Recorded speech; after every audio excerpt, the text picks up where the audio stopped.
Ready, Gerardo. ¿Ya? ¿Listos? Yes. Ok. Pues vamos a comenzar entonces. Buenos días a todas, buenos días a todos.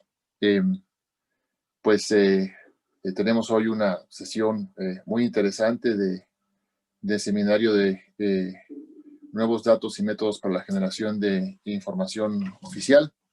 Y voy a cambiar a inglés para presentar a nuestro invitado, que pues es el señor Antonio Rúa. Welcome everybody to this session, very interesting session of our seminar on new data and methods for generating official information. We have a very interesting and expert guest, Mr. Antonio Rúa, who is going to give us a presentation named Tracking Economic Activity Daily During the Lockdown. I will introduce him with a brief bio. Antonio Rúa is a senior economist in the Economics and Research Department of the Portuguese Central Bank, Banco Portugal. He is also associate professor at Nova School of Business and Economics, Portugal. His major fields of expertise are time series econometrics and quantitative macroeconomics, with particular emphasis on forecasting and empirical macro and finance. He holds a PhD from the Technical University of Lisbon, a Master of Science, and a bachelor degree from the University of Nova de Lisboa, Portugal. And Antonio is going to talk about something that is very, very interesting, which is this way of measuring economic activity with very high frequency. How high is the frequency? Well, daily. And this is very interesting and very surprising. And of course, this is something that could not have been done just a few years ago, but that now we can implement given the existence and the availability of a new range of time series that are daily and that can be put together in order to improve our assessment of how is the economy faring. And in a situation like the current one, in which the world economy just was shocked by the coronavirus pandemic and its macroeconomic consequences, having this capability of following daily what is going on and building indicators that can give us a very timely glance of what the traditional economic indicators will tell us months or weeks later is a very valuable improvement. And so I think this is a quite interesting line of work. As many of you in the public may know, INEGI has started using nowcasting methods to improve the timeliness of the release of key economic indicators. And this approach that Antonio Rúa will show us is a very interesting way to go in this direction of exploiting the power of high frequency and very timely economic indicators from alternative sources. So once that's been said, I will please ask Antonio to give us his presentation. He will have 25 minutes for doing that, and then we will have 30 minutes for discussion. Antonio, the floor is yours. Go ahead, please. Thank you. Thank you. Let me share the screen.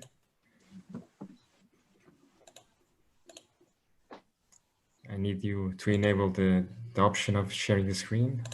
Okay, thank you.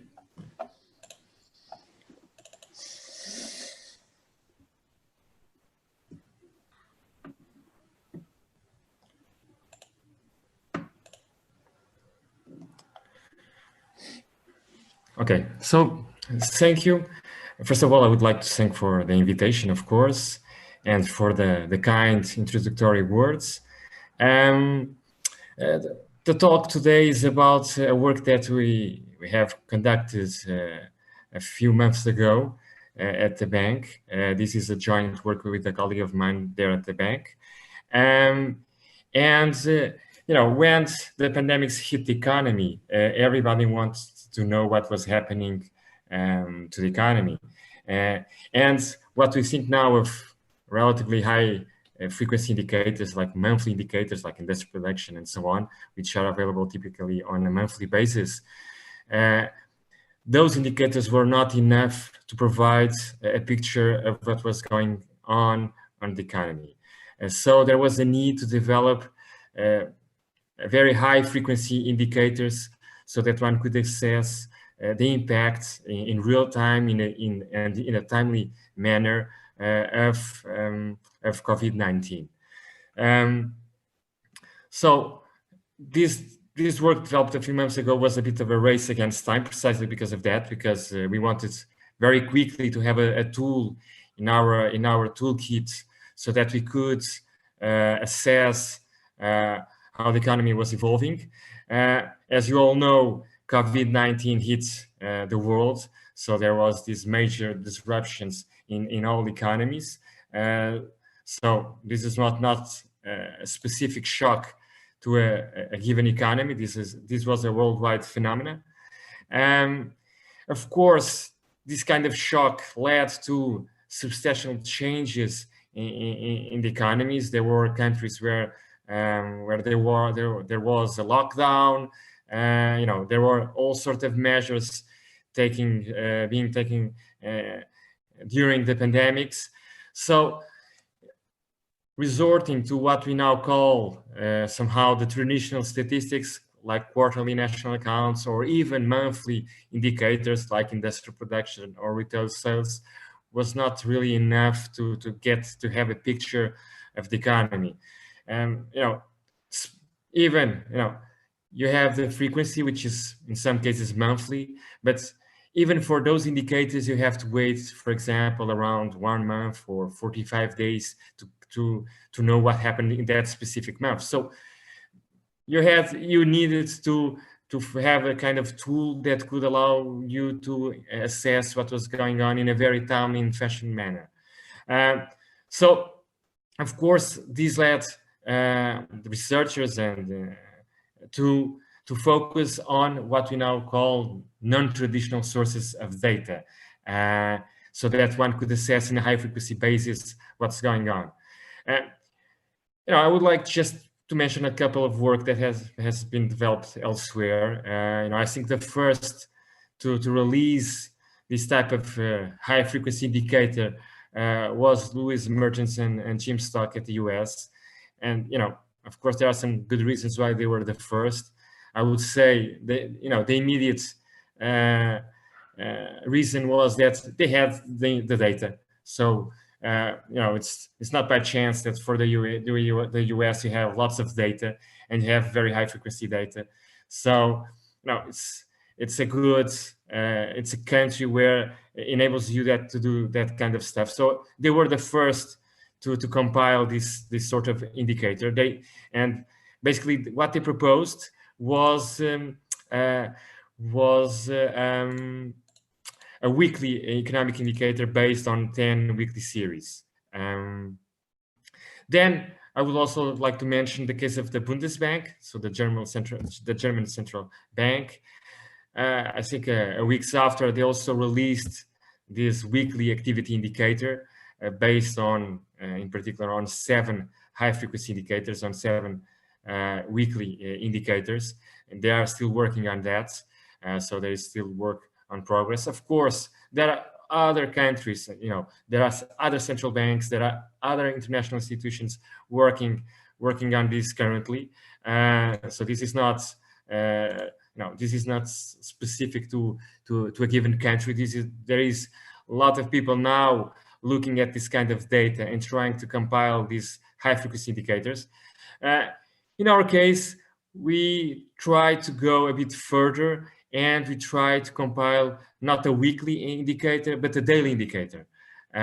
So you'll see why, but we thought, why should we stick with weekly data? Let's try to do on a daily basis. And so we developed this daily economic indicator, the so-called DAY. Of course, to develop this kind of high frequency indicators, you need to resort to these non-conventional data sources. Of course, now it seems kind of surprising, these non-conventional data sources, how they can be useful. But in practice, you have already relatively, there is already a strand of literature highlighting the importance of these types of data. For example, I would like to mention, for example, card-based payments and ATM cash withdrawals. This is the kind of data that's given its scope, it can be really encompassing in terms of the transactions that are captured by this kind of data. And there are already several applications for several countries, including for Portugal. I worked a few years ago on nowcasting private consumption and using this kind of data with very interesting results. So this is the kind of data that can be very promising when you want to compile a high frequency indicator. Other blocks of data could be also related with transportation activities, like road traffic. Now you have these indicators looking at road traffic, but in fact, you have already some papers in the past highlighting how this type of data could also be useful to track economic developments. I would also like to highlight the block of information related with energy consumption, in particular electricity consumption. Typically this kind of data is available on a relatively high frequency, and again, there is already out there good examples of how this data can also be useful to track current economic conditions. Of course, what you can do for a given country is really conditional on the data that you have for that country. You cannot do omelets without eggs. So you need the experience that you have across countries is not the same, because of course the type of data that you have available at the high frequency level for each country is not the same across countries. So there is not one size fits all. So for a specific country, you should try to exploit the information that you have. And having said that, for Portugal, and we spent a bit of time trying to collect this daily economic time series, as you may imagine, when the pandemics hit the economies, there are all sorts of indicators, high frequency indicators falling. So it wouldn't be hard to find indicators that fell during when COVID-19 hit the economies. But here the point is, you should, and this is really important, you should try to collect this data for a relatively long sample period, for a minimal sample period, so that you can perform some in-sample analysis before COVID-19 hit economies, so that you can be more comfortable that this kind of data will also be helpful to track a recovery. So try to avoid getting some spurious results if you focus on a very narrow time period. If you just focus on the relatively recent period where COVID-19 hit economies, then you may end up getting the impression that some types of data are really useful, but maybe they aren't. So it's really important to collect, a minimal sample period so that you can perform relatively robust statistical analysis of the information content of this kind of data. Having said that, we were able to collect data on daily traffic intensity, which basically corresponds to the number of vehicles passing through tolls, adjusted for the number of miles traveled, because the highways have different length. So we wanted to also take that into account. We could get information for both for total traffic intensity, but also the split between heavy commercial vehicles and light passenger vehicles. And we were able to consider that data since 2012. Regarding also on transport activity, we were able to collect data on the movement of passengers at national airports, the number of aircrafts landed, as well as cargo shipments. So we were also able to collect this kind of data.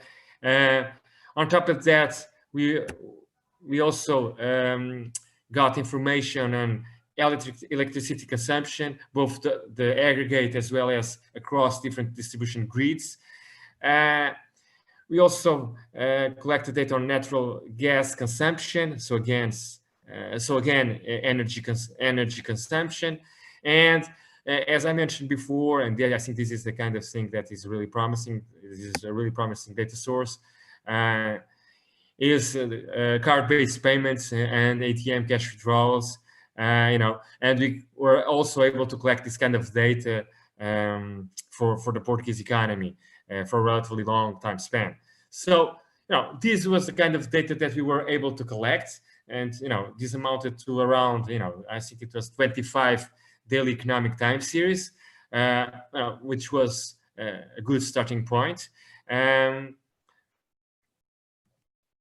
Okay, so let me go through the approach, the econometric approach that we pursued to deal with this kind of data.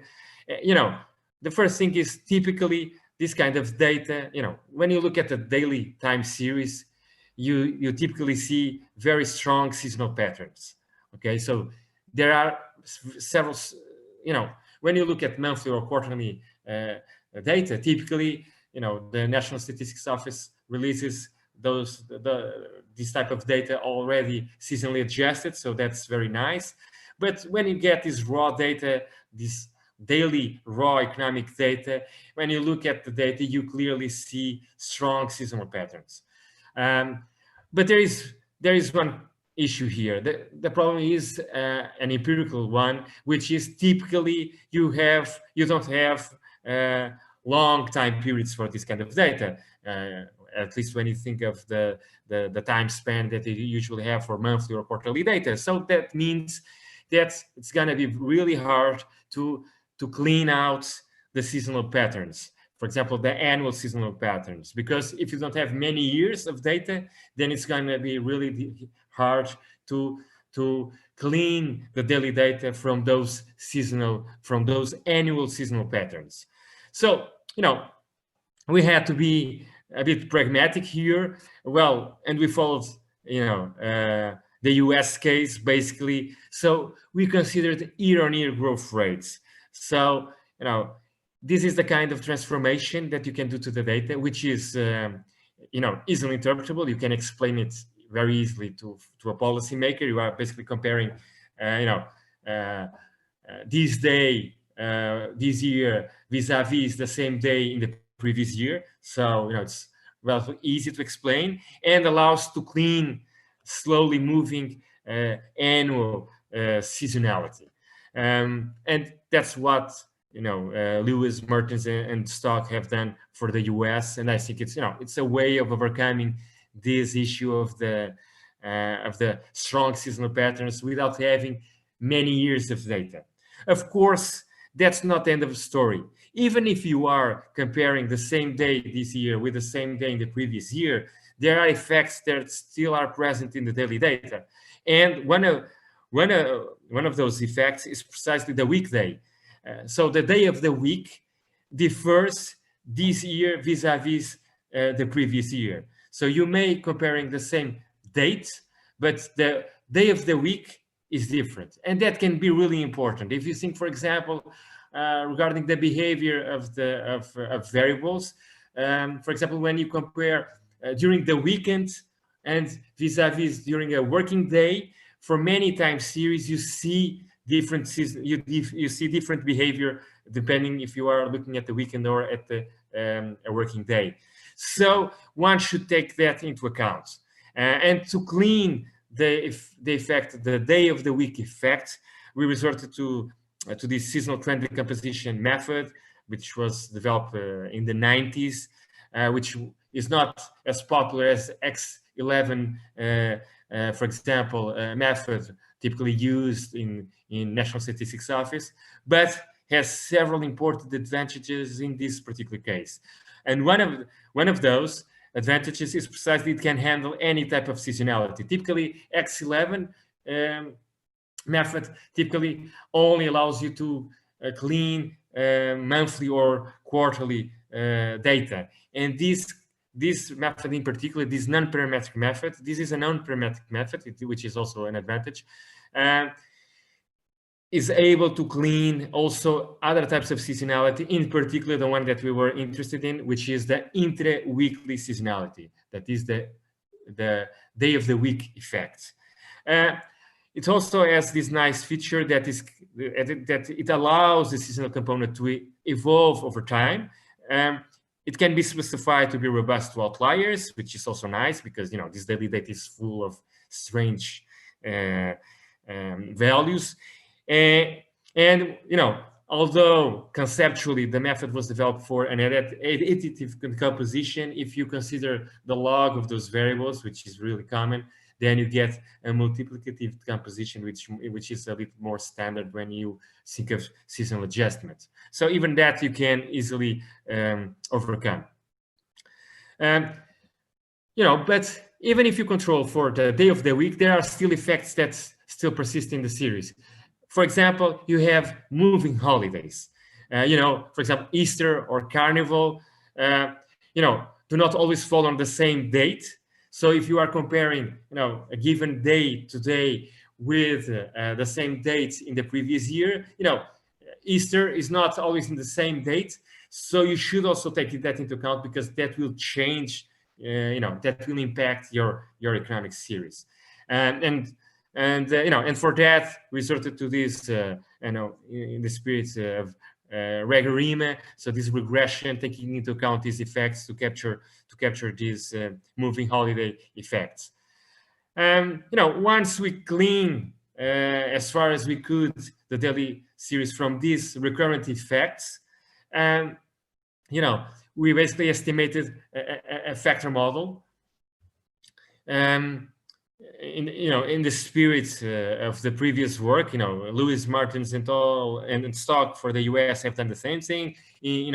For Germany, it's basically applied the same thing. So we estimated a factor model. So we took the daily series and we extracted this common factor. It's this common factor which is our economic indicator. Okay, so as I was mentioned, we had these blocks of information, 25 series. Of course, they are organized by blocks of information. So we wanted to be parsimonious in the sense that we didn't want to overweight too much a given block of data. So we tried to, to pick or at least have some balance in terms of the series that were being included in the final composite indicator. So we took a very parsimonious approach. Now, of course, it's very, and I also do this kind of work, using factor models, using hundreds of series. But we should bear in mind, that, for example, Stock and Watson in the late 80s, early 90s, they proposed an indicator for the US using just 4 series. So just 4 monthly series, and it worked really well for many years. So taking on board more information can be useful, but now if you need to be parsimonious, you can also get a good result if you do it, I would say, properly. Of course, we also, besides having a parsimonious approach in terms of the variables to be included, we also performed a preliminary analysis in the sense that we wanted to take on board those series that had more information content regarding economic activity. So we compared basically each series with the variable that we were interested in this case, the year-on-year GDP growth. And so, for this kind of pre-selection, it's really important to have a relatively, to have a minimal sample period so that you can be relatively confident that you are picking the right variables. So we ended up with 5 daily series. So road traffic of heavy commercial vehicles, electricity consumption, natural gas consumption, cargo and mail landed, and card-based payments. Let me just go through some of the steps. So as I mentioned previously, so the first thing is you take the daily series, and in our case, those 5 daily series. And first we want to extract or to clean the intra-weekly seasonality. Just hopefully you are seeing my mouse pointer. So if you are, please let me know. Are you seeing my mouse pointer? Yes, we can see it. Okay, great. So let me, I have a figure for each of the series, but I won't go through all the series, of course, I don't have time. But, take, for example, the case of road traffic. This road traffic, and here you have the seasonal factor for road traffic and the seasonal factor for each day of the week. So this is Sunday, Monday, Tuesday, Wednesday, Thursday, Friday, Saturday. So what you can see here is the following. For example, on Sundays, road traffic of heavy commercial vehicles is 90% less than on an average day. And on Saturdays is around 60%. And of course, during the working days, it's a bit higher than on an average day. So you can see that there is this strong seasonal pattern where, the day of the week clearly affects the behavior of the daily series. And you want to clean these recurrent effects. So that's what we do. Of course, the pattern is not the same across all series. For example, card-based payments, you can see, for example, that on Sundays you have less card-based payments, but it's precisely on Friday and on Saturday that you have, higher card-based payments. So the profile may change, the seasonal pattern may change across series, okay?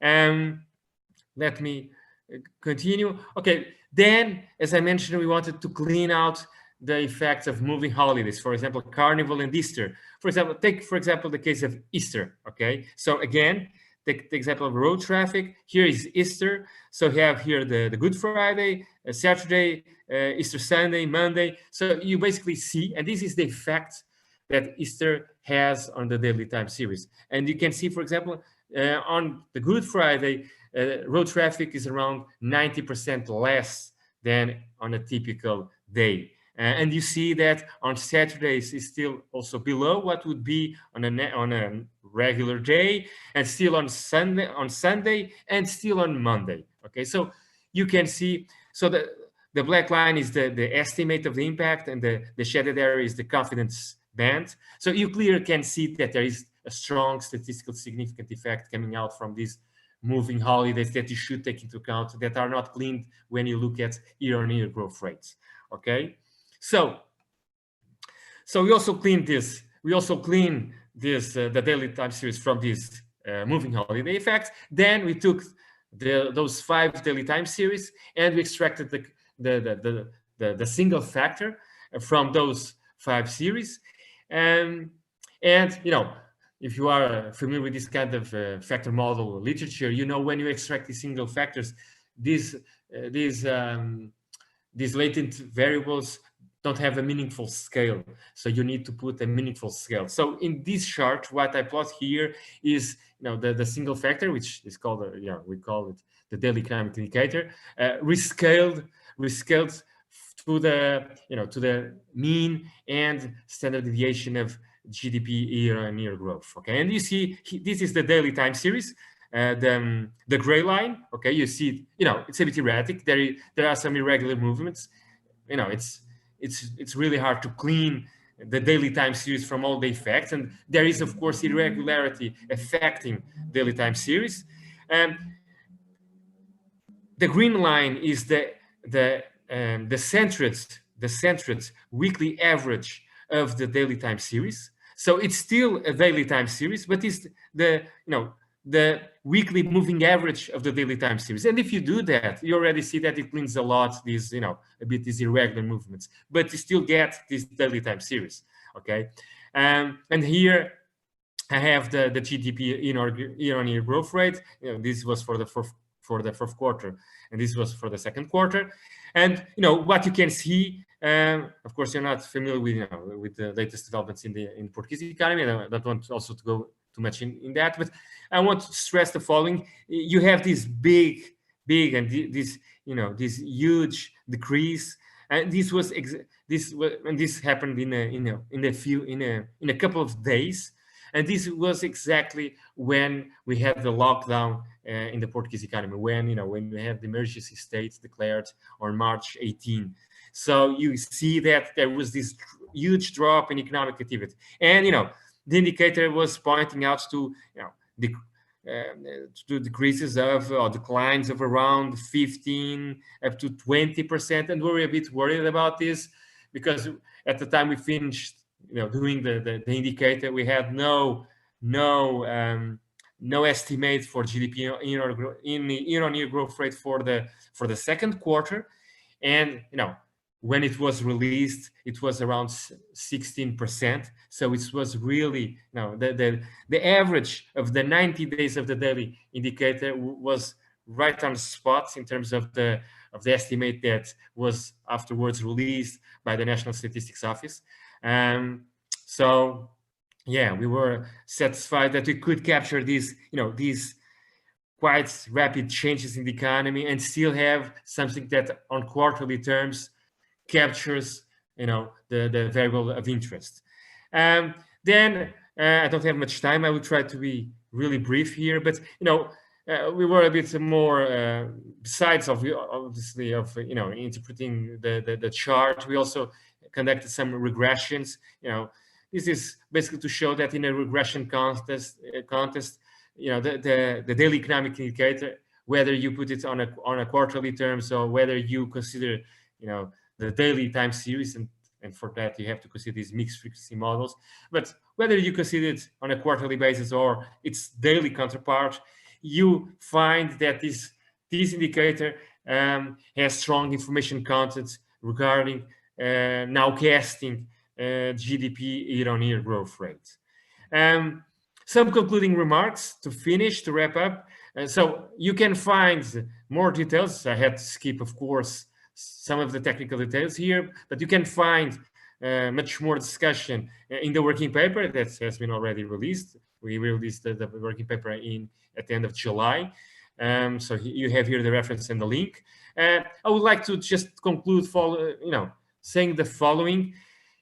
The use of this high-frequency data has been reinforced, as we all know, during the pandemics, and everybody wants to know what's happening to the economies, and it has proven to be useful during the pandemics. Of course, taking on board this kind of data into analysis is not straightforward, as you can see, because there are all sorts of things that you should be aware of when you consider daily data, which typically you don't really care about, or you don't have to worry about when you consider monthly or quarterly data. So there are several things that are specific of considering daily data, and that's not easy. Something that I felt when I was developing this, and still do, of course, is that there is a lot of room to improve on data collection. Most of this data is owned by private firms, and sometimes it's really hard to get the data from those firms, at least at this high frequency data, and convincing them to provide relatively long time series. Of course, if you want these high frequency indicators, you also have to make you have to be aware that you should be able to compute them in a timely manner. So you don't want a daily indicator if you know that you will only be able to update that daily economic indicator 2 months after the day. So it's not really that useful if you are only able to do that with that time lag. Of course, again, relying on this high frequency data poses challenges to empirical work. I mentioned some. So, this is a bit of a headache. You should be careful, taking on board this kind of data. Of course, there is also the risk of overinterpretation. I would mention the following. First, you don't want to comment, the evolution from one day to another. It's, that this kind of indicators can be affected by irregular movements. So you don't want to overinterpret too much these indicators, at that frequency. But you can, for example, look at a daily, weekly average. Of course, there are, again, all sorts of indicators there. For example, those Google mobility indices and stuff like that. It can be really useful. But again, be aware that you should try to assess if those indicators were also are also useful to track economic conditions in the past. Because in the sense, for example, maybe even if people are not going to the shops nowadays, or they are doing remote working or whatever, and so maybe you have less traffic, but they are still spending. So you should be careful. You should be careful on the way you interpret this kind of data. So there are lots of data there, potentially high frequency data, but you should be careful that eventually they are capturing only small pieces of the economy. And I will end up basically quoting Halvarian. So he's the chief economist at Google, and he was recently asked whether he expects to see more widespread use of this high frequency data. And he said, absolutely, we've got to look at the windshield, not the rear view mirror. So I will stop here. Thank you. Thank you very much. Thank you very much, Antonio. We just used that allegory of the rear view mirror in a paper we published recently, just to stress the importance of using timely data and high frequency data for improving the timeliness of the analysis of the economists. And well, I have a number of questions for you and comments, and please you choose which of these you want to answer. I want to say something in Spanish a todo el público, que por favor pongan sus preguntas en el chat para que de ahí vayamos eligiendo algunas para mostrarlas, planteárselas al expositor en la medida de que tengamos tiempo para ese intercambio. I will switch to English again, and so I will want to ask you a number of things. One is first the reaction that you perceived in the potential users of this information, for example, the economists at the Portugal Central Bank. How was that reaction? Did they receive it well, and are they using it, and are they considering this kind of improvement important, or are they skeptical about these methods? And the other thing I want to ask you is, you presented this regression against GDP, and this give us turns we to the idea of taking the GDP as a reference. But you can build a new kind of economic indicator that is not properly GDP, but is something similar, but with a higher frequency. Have you considered kind of using that on its own value with dependence of GDP?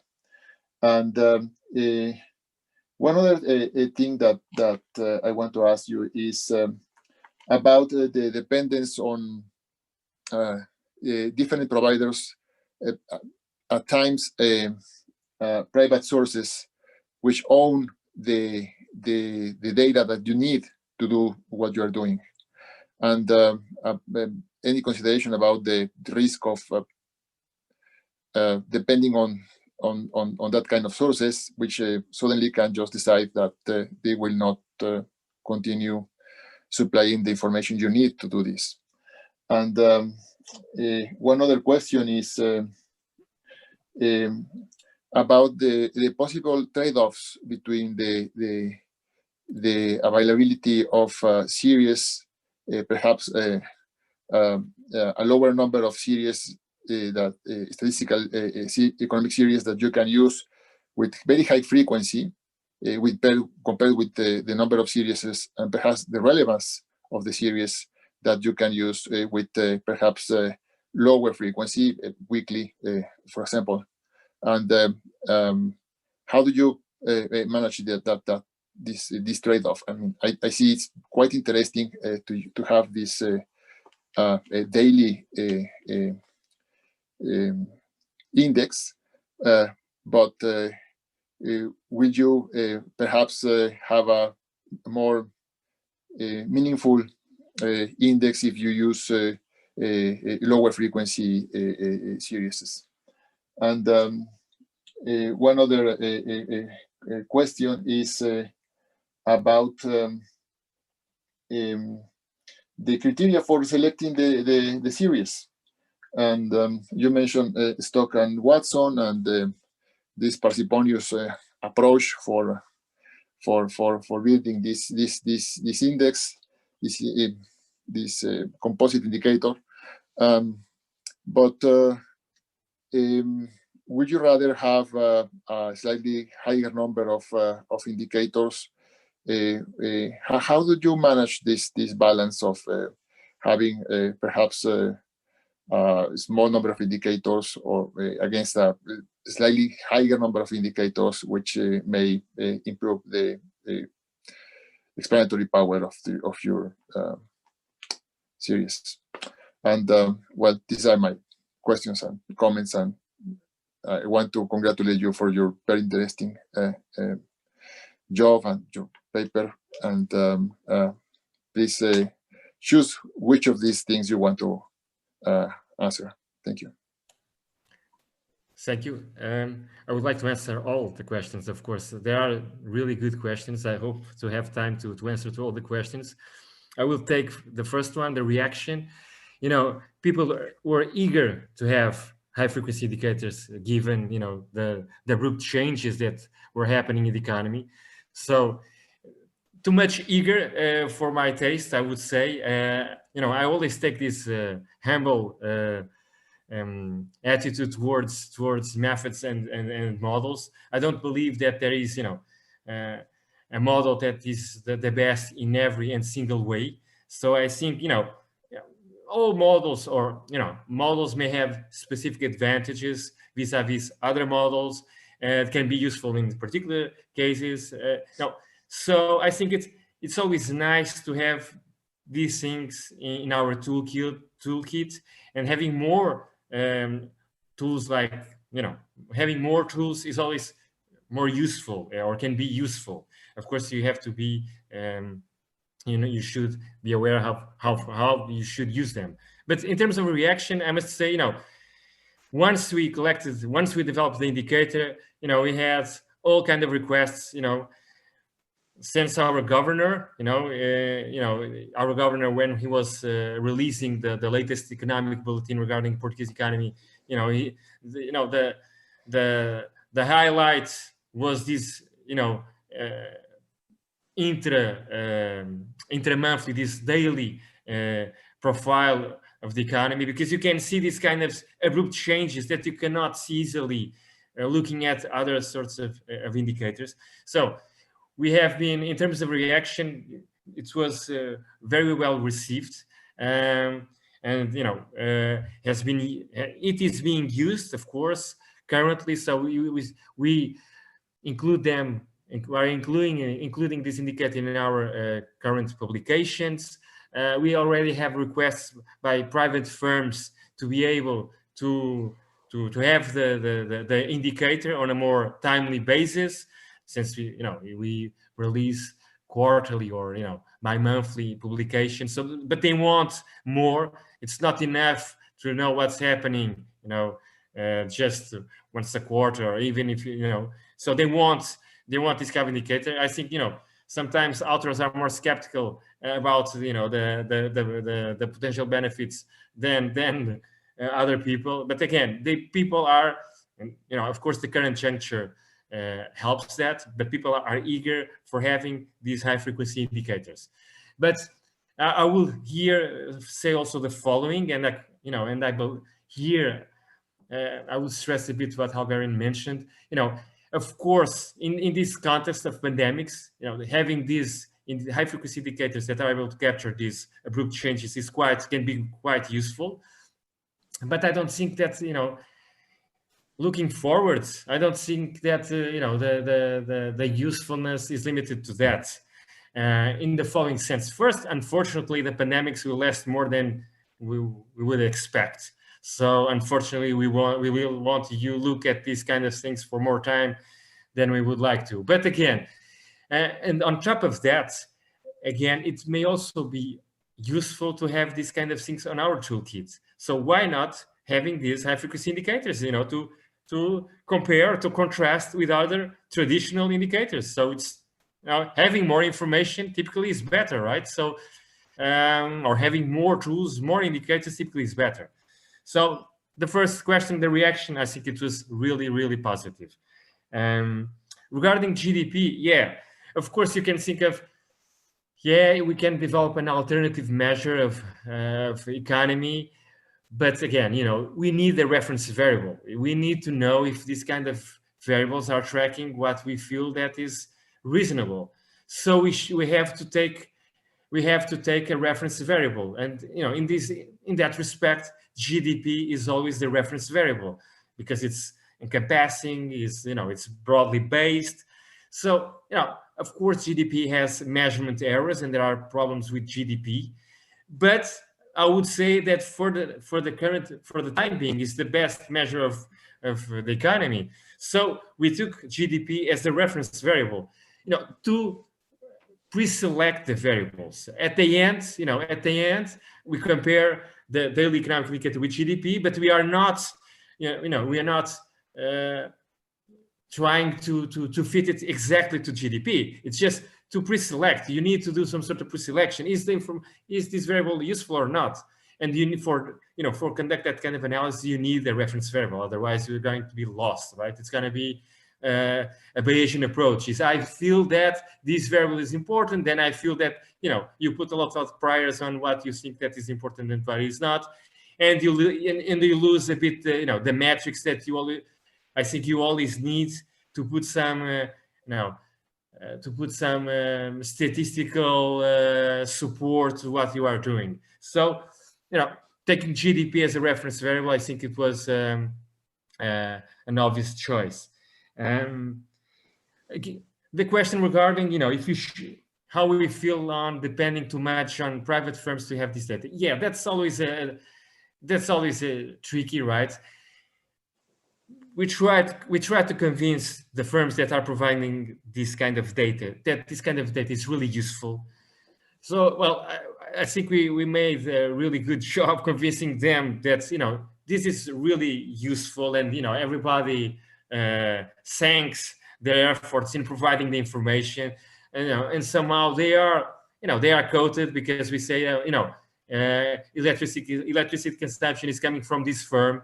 So at the same time, you can see it as you are doing a bit of marketing of that firm if you want. So they are contributing a bit for the public goods, which I think it's important. But I must confess that, of course, there are other types of data that we eventually would like to have to exploit it when we were collecting the data. We were not able to, simply because or did have a very short sample period, and they were not able to compile a longer time series. And if you cannot compile a longer time series, then all this kind of statistical support that you should do before developing these kind of indicators is lost, and then it becomes, I feel that internet usage is quite neat because it increased a lot due to pandemics, but was that really useful before? Or of course, when you do this econometric stuff, you have to, of course, you may be facing structural breaks, okay? And nobody knows how to forecast structural breaks. But so the best you can do is look at the past and see if those types of data were already informative in the past, and hope that they will also be informative in the future, and not narrowing the analysis to picking those series that which we have chosen the series that have fallen the most during the pandemics. That's not really a criteria, then it will be pandemic conditional, and we don't want to do that. Okay, but hopefully, we don't have many. We are not taking on board many daily economic time series, so we don't depend on many firms, and the firms that we are depending on, we believe that they are really convinced that it's useful, and and in most cases they can provide information without much cost. They have the information.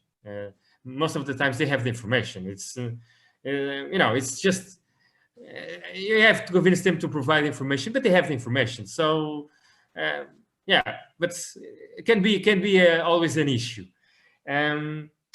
Your other question, regarding weekly vis-a-vis daily, we went daily, and in our case it was really simple why we went daily. I have to confess.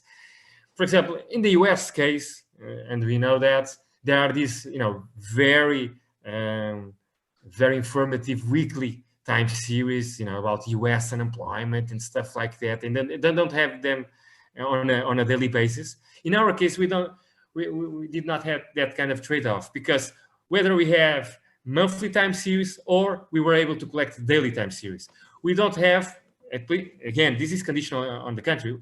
For Portugal, we don't have weekly time series. We don't have weekly time series. So there was no trade-off in that respect. Or we wanted high frequency, and then we could collect them on a daily basis, or we have the more traditional information that is monthly or quarterly. So in our case, there was no this kind of trade-off between weekly vis-a-vis data. So we didn't have to discard any weekly information, because simply we don't have it. We just have daily data or monthly data. So there are no weekly series being released by the National Statistics Office or by any other institution in Portugal. And of course, I think if you don't have these kind of issues, you should always go daily, simply because you can go daily. Of course, you have to cope some of the issues that I mentioned, but if you take the weekly data, you also have to take on board some of these issues. And I would say some of them are even a bit more, trickier conceptually to deal with. So, and you can always go from the daily to the weekly, or to the to the bi-weekly or monthly. You can always smooth out the data if you want to go to a lower frequency. So if you go to the highest frequency possible, then you are you can always go to a lower frequency without losing anything. In our case, for example, we took the centered weekly average, but the indicator is still daily. You have in each day you have an indicator. Of course, it reflects a week around that day, but you still have it on a daily basis. The last question, regarding the criteria for selecting series, the number of series, again, when you are considering these high frequency indicators, you typically don't have much choice. I must confess. Typically, as far as I heard, I have already been in other workshops and in conferences of talking about this. Typically, you don't have 25 daily economic time series. You are very limited in what you can really use. So, in our case, we had 25. But again, we should be, and I try to stress that, but we have blocks of information, right? Imagine we have, for example, traffic. We have total, we have heavy commercial vehicles, light passenger vehicles. So, it wouldn't make much sense to have, imagine the total traffic plus the heavy, or, on when we think of electricity consumption, we have this information across different distribution grids, high voltage, medium high, medium voltage, and so on. So, you can pick the ones that have more information content. So, you know, even in that, if you want to have this encompassing and broadly based measure, you don't have that choice either. You know, in our case, I have to confess, you know, we had this rank of the series, and it was kind of, you know, obvious that we should get at 5, because the series that you know, the other series had a much lower information content. It was really visible. You know, it's the information content declines substantially when you try to take on board other series than those 5. So, you know, of course, can be always an issue for selecting series, but in our case, and again, in our case, it was not. And in most cases, I would say, since you are dealing with high frequency indicators, you don't typically have much choice either. So you are not, you can always do this kind of robustness analysis, but you will not have to, you know, to consider, you know, hundreds or millions of cases, you know, all sorts of combinations. You don't need to do that because you don't have many time series to do that either. Yeah, and I think that covers basically your issues. Yes. Yes, I hope that I answered and clarified a bit. You know, this is from my personal experience. Of course, this is a learning by doing process, right? And of course, there might be other indicators coming out now that one could also consider. This is, of course, ongoing work, and you know, there are, you know, people are trying to be innovative in terms of what information they can take on board. But again, you know, of course, you can take on board many different types of indicators. But again, and for me, this is crucial. I want, you know, if I put something out there, I want to be at least confidence that this kind of, you know, the indicator had some good adherence in the past regarding what I want to track. You know, it's not, yeah, this year it fell substantially, it captures very well, you know, internet usage. Yeah, but when all this goes away, will that information be also useful in the recovery? That's always a question mark, right? Of course, yes. If you have structural breaks in the economy, if now people are doing more remote working, that could change things. But, you know, we are not, for example, even traffic, we are not using light passenger vehicles traffic. We are using heavy commercial vehicles traffic. So it's kind of, you know, transportation of merchandises and stuff like that. It's not, you know, we are not capturing people going from home to work. So even if there is more remote working, it will be robust to that kind of issues. But again, we were not biased toward those indicators because of that. It just came out naturally from what I explained. We considered those series. We just, you know, assess the information content of each series individually, and, you know, it came out naturally that the heavy commercial, the road traffic of heavy commercial vehicles was have more information content than the light passenger vehicles, which is, you know, for that kind of critiques, like the remote working is quite neat, right? It's like, for example, we consider card-based payments. We also consider ATM cash withdrawals. You know, at the end, we got that it was card-based payments, which is also nice because, you know, you can buy online using your credit card and we are capturing that effect. Or when you go to the shop and you use your debit card, we are also capturing that. So it's not like we are, you know, withdrawing on the fact that we are waiting for people to withdraw cash and they go to the shop and spend it. Because in our case, we are just using card-based payments. And again, it came out naturally. But one should bear in mind, because of course, fortunately, we had this information, which is, we know that it's not available for all countries. One should bear in mind that we may be capturing specific dimensions of the economy. And we should be aware that there might be some disadvantages regarding those specific types of data. But again, you know, all these things you should be aware of. Yeah. Yes, I think that at the end the model works quite well, and that the choice, even considering a limited number of possibilities, it was very clever. I mean, the intuitive appeal of the selected variables is evident.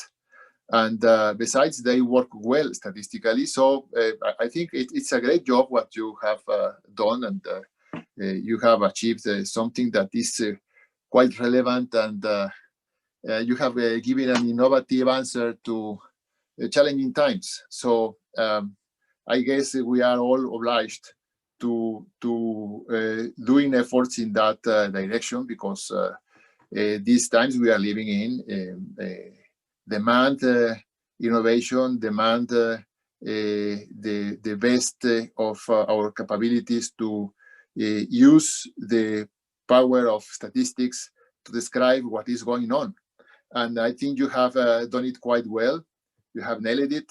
And well, I am so excited of seeing what you have done, and looking forward to continue in contact with you for exchanging experiences. And I have to say that it's very impressive, and we are very happy to have you here. Unfortunately, we have run out of time, and we will not be able to exchange with you further this morning. And there are some questions by the public that we will send you, and if you kindly accept to answer them, we will give the answers to each and every one of the participants. Having said that, I just want to thank you very much, and repeating that it's very exciting looking at what you have done and achieved. Thank you very much. Thank you. A todos, por favor, vamos a desconectarnos y a conectarnos para la sesión que sigue, que ya debe estar comenzando. Muchas gracias. Buen día a todos y a todas.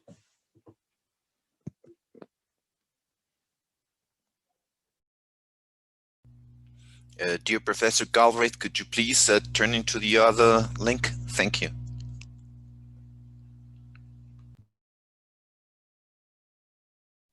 I'm just looking for that link now, and I will connect momentarily.